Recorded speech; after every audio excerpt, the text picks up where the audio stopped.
আসসালামু আলাইকুম। ওয়ালাইকুম আসসালাম। পবিত্র রমজান মাস ভাই, কাল থেকে আল্লাহর নামে এই গায়ে সবাইকে 30টা রোজা রাখতেই হবে।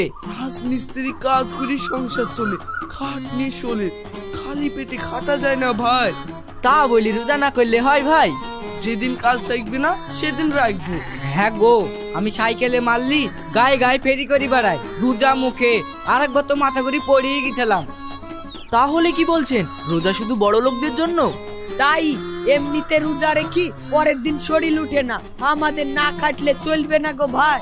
বড় লোকেরা তো আরাম করে করতে পারে, কষ্ট করে আল্লাহর নামে রোজা রাখাটাই তো আসল ঈমান। আল্লাহর তো এটাই পরীক্ষা। তা ঠিক ভাই, ঠিক আছে, যে কটা পারি রাখবো।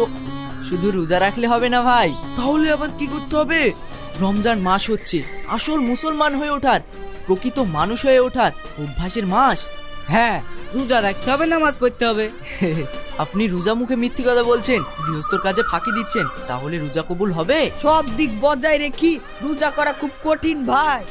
হ্যাঁ, মিথ্যা কথা বলা যাবে না, কারোর সাথে কোনো অন্যায় করা যাবে না, খারাপ ভাষা মুখেই আনা যাবে না, আর খারাপ কিছু দেখাও রোজার খিলাফ। তা ঠিক, কিন্তু মানাই কঠিন গো। আবার আপনি রোজা রাখছেন, নামাজ পড়ছেন, ভালো হোক বা খারাপ হোক ইফতার করছেন, কিন্তু আর বলেন না ভাই, আপনার গ্রামের একটা অসহায় মানুষ যদি সারাদিন রোজা রাখার পর একটা ইফতারে ফল জোগাড় না করতে পারে, পানি দিয়ে ইফতার করে, তাহলে আপনার ঈমান কোথায়? তাই তো, কিন্তু আমরা তো গরিব মানুষ, নিজেদের জোগাড় করতে। তা ঠিক, তবে অভাবের সংসারেও নিজের মুখের খাবারটা একবার কোনো ক্ষুধার্তের মুখে তুলে দিয়ে দেখেন, ও শান্তি আর কিছুতেই পাবেন না ভাই।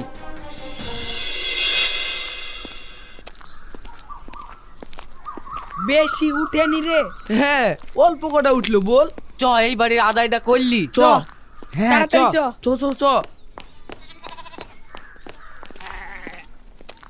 চাচা, আদায় করতে এসছি গো।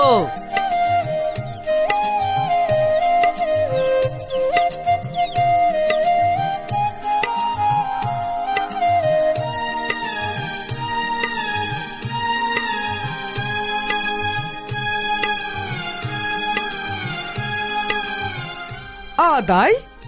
কিসের আদায়? রমজান মাসে ফকির ফাকারিদের ইফতার দিব, তাই আদায় করতে এসেছি। এ? ও, ওদের নামে আদায় করি, নিজেরা পকেটে পুরবা না? কি আজে বাজে কথা বলছেন?